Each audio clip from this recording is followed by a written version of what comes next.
So I'd like to turn our attentions to our first panel for this afternoon.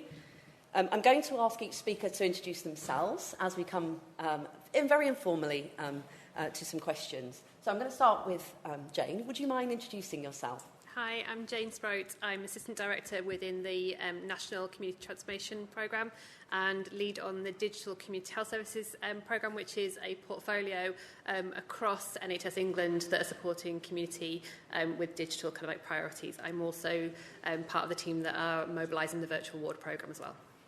Now, you may notice a slight change of lineup. Jane is very kindly stepping in to Stephanie's position, who was unfortunately at short notice and unable to be with us, but fantastic job you will do, I'm sure. Eddie. Yeah, thank you. Good afternoon, everybody. I'm Eddie Uller. I'm the Regional Director for Digital Transformation for NHS Midlands. And my role is helping ICSs to use technology to the best of their capabilities and wants and requirements in order to benefit the patients and the population that they serve. Hello, I'm Maddie Julian, and I am one of the co-founders and CEO at DigiBeat. DigiBeat is a patient-led, clinically approved community education, training and support platform for young people and families managing the complex challenges of type 1 diabetes in the community. I believe passionately in the 99% of time that we spend caring for our young people and making sure that they live really full lives. And I'm Antonia Brown, the Clinical Digital Innovation Lead at Sussex Community Foundation Trust, where we work to try and empower clinicians in our area to lead change in digital themselves rather than having it done to them. Great, thank you very much to you all, and a truly multidisciplinary panel we have. So Eddie, coming to you first, I'm really interested to hear, as our audience will be, on some of the strategic thinking that's kind of underpinning remote care at this current time. Thank you very much. And it's a pleasure to be here to be able to talk about this, because if you think about the NHS in its context in a moment, it's the most exciting time to be in technology, but it's almost the challenging time as well, because the reality is that technology is going to have an impact on the patient experience and also the efficiency and efficacy of care that we provide going forward. So one of the things I'd like to reflect on just in my short session is that how important it is not just to enable the fact that we're going to be focusing on the patient care at the end of things, but to think about the longevity of the NHS and how we make it more affordable. So you'd recognise the context that we're in at the moment, kind of underfunded in respect to the fact that we're not able to meet all the demands that the NHS is giving to us, but then it's not a resourcing issue as well. It's more of a transformation issue that we need to look at. The NHS has practiced the way it does and operated the way it does for so long, for over 71 plus years now, and there is a need for us to transform the service, and there's nothing better, especially I might be biased in this comment, nothing better to do that than technology and enabling technology that allows us to move forward in that context. So I'd like to just frame a couple of things that I think are really important. So yesterday we launched the NHS recovery strategy there for elective care. And there's an element that links to the work that we've been doing with the NHSX, now the NHS Transformation Directorate. And we've been doing with that for over 18 to 2 years, since the pandemic came. And what that is really showing us is the value that remote care or patient out-of-hospital care can be provided at a level that is safe, but also at a level that is convenient for patients in the way they want to consume services. So we started to see a lot of demand in telemedicine, teledermatology, teleservices going forward. And yet I know that I've had 20 plus a bit more years in this field, and we've never made so much progress in so short a time. So what was driving that? What do you think was really driving that? And, rhetorically answering it, it's the patient, because they decided that they still wanted to consume services, but they took the choice in order to access those services. So I think that's our little guiding star, I believe. If we want to strategically think about how we enable technology to transform care, that's our guiding star, which is to make sure we put the patient at the centre and let them drive forward. If I think about virtual wards, and we've been working with, as I said, the NHS Transformation Directorate, I keep saying that, I must get it right now, not NHSX anymore, NHS Transformation Directorate, for over 2 years.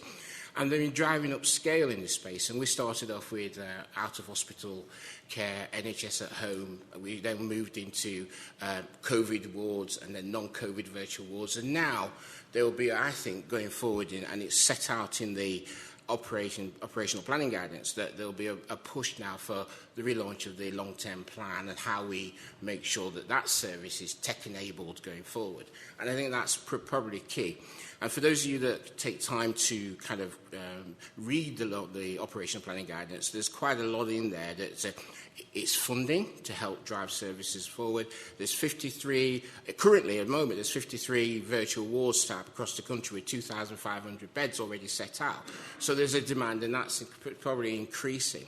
I think it's taking care of the frailty issue that we had in terms of people being able to get in touch with people in the right way, and monitoring in a sense that is so important.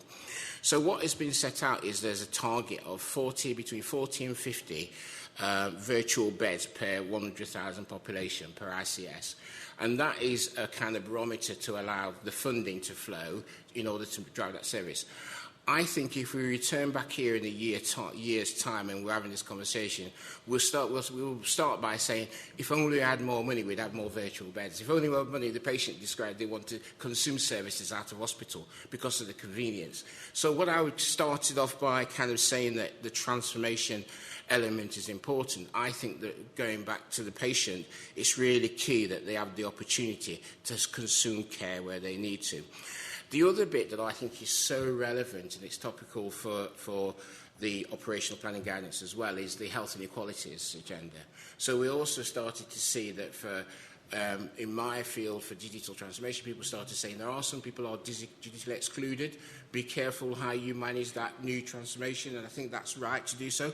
But there were so much more people who were able to get access to technology and services via telemedicine, tele-services, than there were before we introduced the tech. So I think there's an element that says we must be focused on not really thinking about all of the elements of negativity around tech, but also some of the benefits that drive that forward. And I think I'd like to leave you a thought before I hand over to colleagues to get into some of the details with a thought that if we're able to do what the patient asks us to do in terms of providing a service designed for them, would it be in the four walls of an hospital or would it be in their patient's home? And if we can design a service that is fully home-based, idealistically, and also safe, clinically safe, efficient, and also effective, why don't we get on and do it? Thank you. Thank you, Eddie. I mean, so many key points, messages we could up and leave now, and I think we've learned so much. But I heard about safety, I heard convenience, and of course you've addressed, and we will continue the conversation around health inequalities, closing the gap, not broadening it. But I also heard this morning about the need for simplicity, and I think that's captured in what you're saying as well. Maddie, can I come to you now, please? I'd love to hear, I mean, I know you're passionate about this, so please share. You believe patients are the experts of their health and their care and what they need. So can you tell us about the work that you're involved with DigiBeat, and also the importance of language when talking to your patients? Yeah, so I think I probably should frame it first of all by saying that DigiBeat was born out of our own experience and having a young child diagnosed with type 1 diabetes. I'm not in the medical profession, I'm actually a teacher by trade. And what really struck me on our diagnosis and my partner was really that we got excellent care at Leeds Children's Hospital. We couldn't ask for much more, apart from the fact that it was a lot to take on. And we were given a textbook, and they were so well-meaning, but read this, take it in, and this will be your diabetes care. And we had lots of dietitians and multidisciplinary team coming in and training us, but we were in real trauma. and actually in a state of grief. And I think we didn't really understand that at the time either, that we were kind of grieving for the son that we thought we had, and then we came out of hospital with a very different child with lots of needs. So we kind of mulled on this for about 6 or 7 months, just not really knowing that we were going to create DigiBeat, but just knowing that we had to improve this for families because it was horrible. You came out of hospital, you're left on your own, and you become isolated, and all your support structures just fall away because, unfortunately, people just look at you and think, how can I help? I don't want to take that on. I can't be injecting him. I can't, I don't know how to do the monitoring, and suddenly he's in hypo and his behaviour's all over the place, and that's really the reality. And he can die at any moment as well, so that's the sort of, in your first year, that's the sort of things you're thinking about. So, yes, putting patients at the heart, we realised quickly that within that year that really we were going to we didn't have a choice. We had to become the experts in his care because, we were given the rules, but diabetes doesn't have rules really. It doesn't really live by rules. It just does its own thing. So there are rules, but when you've got a young child, the rules really don't apply because they do spontaneous activity and they want a snack and they cry and they get excited, and all this affects blood sugars. So we approached Leeds Children's Hospital and we said, here's the thing, 1% of this care is happening in a hospital, but we've got 99% at home, and we've got to do something for these families. And Dr. Fiona Campbell, who was the clinical lead there at the time, she said to us, well, Maddie, that's a really interesting thought because we've still got 70% of young people, despite everything we do, not managing their diabetes well. They just can't achieve good blood glucose levels and keep them out of long-term complications and stop them coming in for these hospital interventions, mainly DKA, which is life-threatening. So we created DigiBeat. We involve families at every step, at every part of our innovation. We have expert user groups in everything we do because we know that we're only the experts for young children with diabetes, not the teenagers, and everything has a different kind of. So bringing those, and then what we've done through DigiBeat is bring the communities together. So the clinical community has to meet the patient community and has to regularly innovate the resources together. So the digital resources and video resources and now much more technical resources and platforms and apps. But it's really, really important this patient voice is strong because what we found is, unfortunately, with care, often the technical developments and things are given to the child, and they're adult-focused as well, and that's the other thing, so they're not age-appropriate. And just coming into your point there, Eddie, on and just looking at how the system, they talk about the digital kind of inequalities, and I absolutely play into that because for years there's been so many of us, I'm dyslexic, my husband's dyslexic, who found that way really difficult and challenging. And actually being able to have things in micro-learning and just kind of learn as we go and be practical is a much easier way. So I think I've answered some of those questions, but probably given you... Oh, well, first of all, I want to say thank you for sharing both your personal and also your professional journey with the creation of DigiBeat. And what I heard sort of throughout that as a thread is how important it is to have the patient at the centre. And co-production sounds like to have been a very strong part of that. Yeah, I think... Tell us more about that. Yeah, I mean, we started off, we produced the initial platform with 150 families. So we went across the UK. We managed to con the Health Foundation into giving us a little bit of money to help us. How do we do that? Well, actually, it's a long story, but we started with very small bits of money from places like NISA and the Lottery and who would give us some. And eventually we got found by the Health Foundation because they were doing some work on patient-led resources and platforms. And so they supported us to really kind of go out, reach out into these different communities and families. And it's, now everything we do, it revolves around a kind of quality cycle. And it kind of helps having an education background as a teacher because for me, when I approach this work, I looked and I said, where is the curriculum for diabetes? Where's the standardisation? I'm used to teaching BTEC courses and we have all these sort of, and I just couldn't find it. And so that's what we've created. And I should say, actually, we've taken DigiBeat from being in Leeds to now being 190 centres.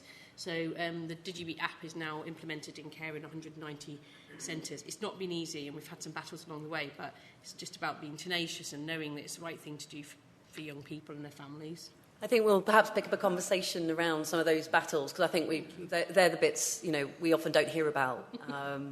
And the other thing I'm hearing is that we ourselves are not our user. We need to understand the user in order to co-design and co-produce a service that, and you say the quality of information that's needed at that point in their development. Yeah, I'd probably just add, as part of our development, we talked about age appropriate, but also language appropriate.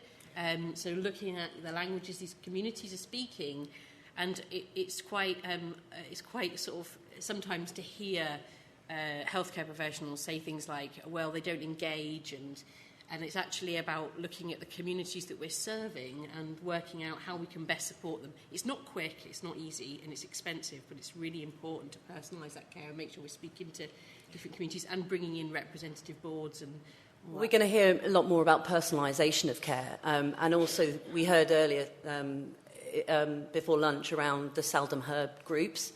And really important to keep always those in mind. So, Antonia, tell us a little bit more about yourself, if that's okay. Share with us where you think the clinical workforce are equipping themselves to take on some of the advances in remote care. So I think, firstly, the clinical workforce are pretty well used to lots of change. It's the only thing that anybody can rely on in the NHS, and all of us are expecting this to happen relentlessly. So remote monitoring is just another thing in a long line of things clinicians have had to get used to. So I think the clinical workforce understand that remote monitoring and the way that we care for patients needs to change as our workforce is changing, and we haven't got enough people to keep up with this emerging, more complex, growing caseload of people who need the help of the health service. So I think that's the first thing to know, that we've got a very adaptable, capable workforce of clinicians who are keen to do this work. But I think a big part of it is making sure that clinicians are involved really early in these projects so they understand why they're going to be beneficial and that they can champion them with their patients. Because patients often believe what their clinicians tell them and they want to buy into what they're told is the answer. And clinicians need to believe it, otherwise it's just going to fall flat, I think, and often does. I think in Sussex, where I work, we've had a few different attempts at remote monitoring solutions and found that they haven't worked very well because the clinicians were like, oh, well, I don't really get it. And so then the patients don't get it, and then it's all kind of falls apart and nobody buys in. The other part, I think, around the clinical workforce and how we equip ourselves is by risk management. So remote monitoring is an exercise in how we look after our patients with the resources we've got. Clinicians are doing that risk balancing all the time, so we've got to, as a digital workforce, try and make sure that we're including clinicians in looking at that risk, thinking about whether remote monitoring is right here or whether something else is going to be better, and balancing those risks all the time and thinking, is the patient going to be well served by this? Is it the right option for them? Not how is it going to work, because we've got loads of brilliant digital people who can tell us how it's going to work, but we're the people to say whether it should and whether we're the right people for it. Yeah, no, thank you. And I mean, we touched on some of the barriers and challenges. You've talked about risk and the importance of that. And actually, remote monitoring is an enabler in order to support people to be well at home and live the life they want to live. And we heard Jennifer Dixon at the start of our morning talk about the fact that the workforce was sort of absent in the elective recovery plan a little bit. And so we've really got to make sure we focus and support on the clinical workforce in how they, I suppose, select and guide patients through more digitally enabled care by choice. So I'm interested to know really what you think the greatest challenge in the relationship that could be between clinician and their patient if digital kind of gets involved here. Tell me about that. I think there's quite a lot of fear in the word remote, isn't there? We heard some of that this morning, which is, is that going to put a big distance between me and my patients? And patients will feel that fear too. So I think for clinicians, a lot of it is, if I'm not next to them, am I going to miss something really important clinically? So we have to help clinicians have the skills to do that remotely. And, there are ways to do that. We can make it safer, but we have to make sure that we're allaying lots of those fears as they come up. But the other bit for nursing, and I know for other clinicians as well, is that most of us went into it because of some wish to have that personal connection with patients. So I think we've got to make sure that we don't take away the personal just because we're taking away the proximity, and help people to keep the relationship at the centre when we're dealing with patients. So I think there is a bit of a risk actually about our workforce. We might lose clinicians because actually what they wanted is to be next to their patient and looking after them at home. So there's a balance here to be found about where do we put the right clinician, and do we make sure that some of them are at home and some of them are remote, and make it, not just one or the other. It's got to kind of work all in proximity with each other. And the other bit is that we heard earlier, actually I've heard a few times the word paternalism in the conversation earlier. I think all our remote monitoring systems need to make sure that they're putting the power in the hands of the patient to help them with their self-care. But the ones that don't give you the information, so some of the kits won't give the patient the data, they'll just give the clinicians the data. And then we're just saying to the patient, don't worry, we'll deal with it, and you can stay out of it, and we'll tell you when there's a problem. And I think that's another big risk there that we need to look out for, not to take away the power from our patients, when really what we need is to be growing in their own power and helping them to look after themselves. Yeah, and you may well have heard myself say this in another forum, but I've been frequently told by patients that I cared for that they don't want to be reminded they're ill when they're well. So there is that balance to strike, yeah, definitely. Look, I want to come and talk to you about the difficult stuff, the barriers and the risks in a moment, but I want to bring in Jane here because I think it's really important that I want Eddie to remind us what his ideal was as well. Jane, welcome, and tell us a little bit about what do you think's on the future, what's in the future for remote care? Well, I think it's been described over here perfectly, and I think that this is about us jumping in, and from a national perspective, is like, how do we enable this? So I'll use the digital community health services as an example as to how we are starting to really make sure that we're valuing lived and learnt experience. So we have set our vision with a fantastic workshop with 60 lived and learnt colleagues who were bringing together what matters to them, and actually that's been really grounding in how we have conversations. So being able to bring a diagnostics at home round table back to, well, what matters for patients, but actually a really important thing is what matters to the staff as well, because I think that if we don't give them the skills and the confidence to be able to embrace digital technology, they're not going to introduce it to their patients, or they're not going to introduce it in a way that is proactive and actually gives them the power. So I will refer to my own experience, and actually, I hated the fact that I had to do diaries. I hated the fact that, yes, when I was well, somebody still wanted to know, what my pain levels were, what those things were, and there was no app, and there still isn't an app for me to be able to do that without having an Excel or everything else. And I just don't think it's adding value to us. So something about listening, understanding what we're trying to do. And I think that the main thing around what we're trying to do at a national level, and that's across the NHS at Home programme, community transformation, the NHS Transform teams, is that we are all coming together to try and look at this as being where digital can enable care. So it's not digital without the people and the process. So actually starting to think about how improvement and operational and technology works alongside the development of clinical pathways is going to be really important. And then making sure that value of hybrid care is key, because actually you might not want to go into hospital to have some of the reviews, but actually there may be times when it's really important.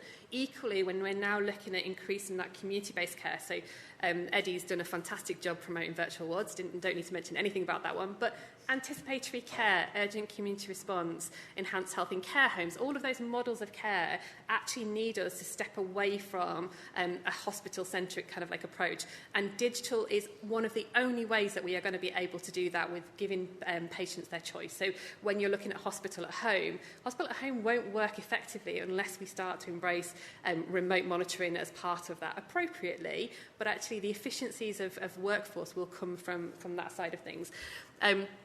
And I think when you start to look around the interoperability and the data and allowing all of that to flow, the role that we have from a national perspective is to bring together all of the challenges that people are having and look at how we can enable those. So not a top-down approach, is actually what are you trying to do? How do we then bring those up to the regional teams like Eddie's team, and then filter those up into our team so that we're constantly having that two-way dialogue around some of our work. I think the health inequalities is a really, really important bit. And I think it comes to patient choice. And it's actually Breed brought it up from a conversation that she was having with improvement leads. Is the hospital the right place? So we need to start thinking about what harm are we doing by bringing somebody into hospital? what can we enable by using remote monitoring, different technologies within a home setting. And I think as we start to have that kind of like balance of approach, and one of the geriatricians, Amri Ora, says he's encouraging his team to embrace digital with hesitancy. So he knows that they need to change their kind of like risk appetite. So yes, we've just been talking about wound care, and I was like, I'd want to see and want to be able to kind of like to feel. You see those kind of things that you're used to kind of like to doing. But we can do things differently if we support that change in risk appetite and that conversation between kind of like patients and kind of like clinicians. And I also kind of think that, yes, there's going to be, most of us who, like you said, Antonia, we want to be with patients, and that's kind of like is a real option. But actually giving people the choice to be able to potentially step back, work a bit more flexibly, think about things in a different way, are things that we can balance. And actually rotations and change and bringing in different skills, that's also something that clinicians do really, really well. They look at a patient, they make their assessment, they kind of like decide what kind of like is treatment, and then they go back and look again. So actually, if we're just giving them another tool in that toolbox, remote care will be, I think, is a really powerful one. And I'm quite excited about how we can enable that at a national level. Well, the excitement's definitely growing in the room, because I think what I heard across the board really is that the patient is very much the part, a major part of the decision maker here. But actually there's a shared decision about whether digital's right or what type of tech, when, where in their care pathway is really key.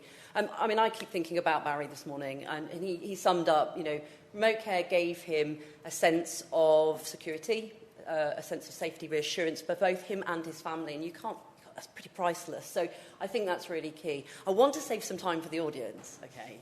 I don't want to use my kind of analogy of who wants to be a millionaire here, but I really just want to come back. Perhaps one last comment from you all before we open the floor to questions around the kind of the challenges, the barriers, or risks. You can pick anything of those choice to tell us a little bit about what is either the risks that you see in advances in remote care, or the challenges that you've experienced or you foresee as we advance remote care perhaps further. Perhaps if I come to Eddie first. Yeah, thank you. I'm glad you chose me, because I was going to say, let me think of all the technology issues and barriers and then list them. And then actually, when thinking about the point I've made earlier, and the colleagues have made quite well, the biggest challenge I think we've got is building trust with patients. That's the thing. And that will play out in a number of fields. So it's the trust, what we do with the data. It's the trust, how we look after them and the efficacy of the care that's given. And then it's the trust about what we do when we analyse that and how we improve outcomes and things like that. And that will come over time. And I think if we can really focus around, some of the practical steps to do that collectively, it will play us into a field where we're looking at, for example, what is the IG framework that we need to put in place in order to continue to build trust? Working with national colleagues and then working with suppliers and saying, we're really building this kind of circle of trust with you all, because the patient needs to be at the centre of this and moving forward. Another one is, for those that do clinical safety assessments on systems, looking at making sure that the systems and the technology we're using is been assessed by DTAC, is this a process that allows you to then look at the efficacy and all the code and everything, and really bring in assurance that we're not just putting any old type of technology inside there. And then I think, finally, I think just going back to Antonia's point about the clinical assurance, the clinician knows best how to look after that patient, no matter what technology you put in the house or not. So actually then listen to the clinician and move forward. So I think in conclusion, I think it's all about, whichever way we look at it, building trust. And we heard Ben Goldacre speak this morning about, proving your trustworthiness. So, yeah, absolutely, hearing that loud and clear. Maddie? So I would say, interestingly enough, from a diabetes perspective, I think we've been sharing data for quite a long time and doing lots of remote care at home, because we've been downloading our pumps and our CGMs for years, and the clinicians have been looking at those downloads and having telephone calls with us about making changes, and so that sort of has happened. So if you want to look at something that's actually happened in practice, that's I think that's been going on for quite a long time. And then I think in terms of the barriers, I think patients, I guess, need to just know that this isn't going to be substituted, but it's going to enhance care. So for us, when we left hospital, we needed Jane the nurse in our pocket all the time. That's what we felt like. And lots of the clinicians will report 100 contacts for patients, over a year, which is a lot. And actually, it's that, giving patients those remote tools can actually really increase their trust in the care, because they're getting communications from their clinic through the DigiBeat app. They're getting communications weekly from the clinics and from DigiBeat, and helping with little motivational, tips and tricks to management. And they're kind of buying into that. It's not 3 months or a year between appointments and turning up and saying, oh, yeah, you've got diabetes, by the way, and have you been doing your insulin? It's a lot more to that. So I think, actually looking at I think it's selling it to patients. This is going to enhance your care, is one of the biggest things in terms of enablement. And then I think in terms of the clinicians, buying into that, DigiBeat's grown out of a kind of small incremental changes over years. So we've just built as part of the platform, then built a little bit more, and then said, look, what you can do this now, and then you can do that, and actually kind of. And the other thing I would say as well is the business model. So DigiBeat's a not-for-profit social enterprise, and we really believe, that we can enhance the LHIS services by providing that, and that also brings trust to the services, because people know you're not in there just to kind of make a buck out of it, but actually to improve services and take the community with you. Yeah, no, thank you very much. We really heard that this morning, all the way through, and Ming Tang spoke about, having access to data, the right data, and Gary McAllister spoke about the right data at the right time in an easy digestible format. And Barry described how simple it felt to put his own data in, and the reassurance of knowing that somebody would respond if there was a problem. And the pace of that response was really quite overwhelmingly positive in his care. Antonia. So we did, not that long ago actually, a big survey in Sussex leading up to our digital strategy that we were writing. We talked to patients and to staff about whether they would be happy to engage with remote monitoring. And almost all of the patients said, absolutely delighted to be. And almost all the staff said, our patient group are probably not the right group for this. So I think there's a big risk that there's a gap, isn't there, where we actually are not necessarily enabling our patients to do something they'd be quite willing to engage in, because the clinicians are nervous about and not really sure about how it will work. So I think that's probably one of our biggest risks. Yeah. And we sort of all kind of heard that ourselves, haven't we? And I think we seem to be moving forward. I mean, let's Jane, I want to come to you. I don't want to miss you out on this opportunity to talk about barriers and risks and challenges, but I'm sure hopefully there'll be a question. But I think we really have heard about health inequalities and who are those groups that the clinicians have decided, that it's not quite right for them. It's about choice and having accessibility. What are your thoughts, Jane? I think that's a perfect example, actually. It's I think we just can't make assumptions. We just have to keep our minds quite open to kind of what we are looking at. We had a workshop this morning, and one of the teams was actually saying that they see the opportunities for virtual wards and remote care of actually being able to potentially identify where they've got people that are more at risk. So actually, whilst you may be saying that they are not suitable for a digital kind of solution, or they're not engaging, is that a trigger in your mind to say, actually, that's the point where we need a face-to-face intervention? And actually, the balance isn't always about the adoption of technology. It's about making the right care decisions for people. And I think we just need to be open to kind of keep having those conversations. The challenges are there. I'm sure that if there was questions just to the national team, you would be throwing loads of challenges across to us. Just keep them coming and keep having that conversation. And we're well moving away, I think, slowly, steadily from the sort of doctors knows best towards the patient knows best. Somewhere middle ground where shared decision making, choice, and greater access at the right time for that care. It seems to be certainly the ideal that we're heading towards. We've got, I say 6 minutes, I'm rubbish at timekeeping, so I'm really going to try and keep to closing at 2:25, and with time to thank our panel, of course. So any questions, please, from the floor? Yes. Now, there may well be a microphone. I don't know if I'm supposed to walk around with it, actually, but if you would like to... there is. Yes? Are you comfortable with that? I said it was just a formal conversation. Please do introduce yourself and where you work or where you're from, so we can... And direct your questions to any panel member you wish. Hi, I'm Nikki Lowe from East Sussex County Council. I'm an occupational therapist, also a parent of a young man with type 1 diabetes. So I'm just really aware of how far the management of type 1 diabetes has moved into and been driven by patient groups like We Are Not Waiting, and also has such a champion in Partha Carr at NHS England. So I just wonder if that isn't part of it, that actually we need champions for patients. You know, if they're saying, as Antonia said, that actually we are ready for this, but it's the clinicians who are getting in the way, you know, is that where we need the leadership, really? Yeah, I mean, I would absolutely echo that. I think there's been a huge movement behind diabetes. I think when you look across other conditions, and when I've spoken to the Health Foundation about this as well, diabetes is just so much further forward because we have really active patients with diabetes groups, like We Are Not Waiting, and that came from, you know, there was, obviously came over from some of the States as well. But the online diabetes community, which is called the Doc, if you want to hashtag the Doc, or then on Twitter, you'll see quite a lot going on there, is really, really vibrant. And, you know, and so in diabetes, I think we are further on, but I think, you know, what we are doing with the DigiBeat model is just probably slightly different because it's about actually the clinical approval process, and that's what we're really passionate about. So bringing that clinical message, just like Partha's doing, you know, and actually kind of amplifying those clinical messages back out into the communities. Yeah.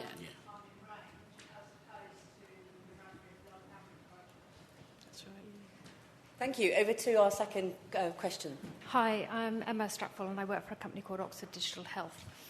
The stats say that 70-80% of us use online shopping, online banking.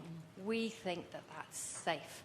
21% of us use digital technology to book an appointment with a clinician. Is this disconnect? And this is complex. This is never going to be solved by one initiative. And I so admire the input that you have all had in terms of bringing the patients along with this journey. But the technology's there, but some of it is probably too technical and not meaningful for patients. So your blood results for diabetes, do you get the feedback meaningfully? Does it mean something to you as an individual with a child with diabetes, or, you know, as an individual with asthma? So is there a bit there that the private sector can support you with? Going back to what Ben Goldacre said this morning in terms of patient perception, and what you've just said, Eddie, about information governance, clinical risk, and the paternalism of clinicians. You know, Montgomery principles came into play, you know, shared decision-making. But if it's not shared decision-making and we're not getting meaningful data, how do we navigate this complexity? So, sorry. Great question. I think to give if one of you is able to take that question, just purely for time, and you can follow this concept. No, it's a fantastic question. Jane. I don't think I'm going to answer all of it, but I kind of, before I did my nurse training, I worked at HSBC at the point where they brought in telephone banking, and it always goes back to me to kind of like some of that is that we were all on the floor walking, meeting people at the door, talking to them, basically holding their hands when they picked up a phone. We knew they were using phones at home, but actually using it in a different way. And I think there is something, this is why I think that the experience of staff and the kind of like the being able to make sure they feel confident with it is going to be so important, because actually if they feel confident in using it, they feel confident in the data that's coming through, they feel the trust in whoever else is using that data, whether it's across sectors, across organisations, is kind of like this big behavioural change piece that we need to connect to then do. The other thing is, and I think that builds into Ming Tang's kind of like ambition for data, is we need that data to be available, and we need it to be available for patients and for kind of like for staff, because once you start to see that, it's easier. You trust your online banking now, whereas kind of like you possibly didn't kind of like 15 years ago. And so I think there is something that we can learn from other sectors that have done that. I think there is probably learning from how people are setting up the apps that are, you know, patient-centred, and they're based on their decision. So it's a constant dialogue, and I think that that's a really open one. And I think that the last 2 years in particular has been that partnership between kind of like NHS organisations and suppliers, but also the strength, specifically in the community, I think, working with a voluntary sector, social enterprises, actually the value in some of that kind of like the opportunities in that space are really important. Jane, thank you. And who'd have thought your experience from HSBC would be brought into the room? Who'd have known? And I just want to take the last 30 seconds to say a huge thanks to the really engaged and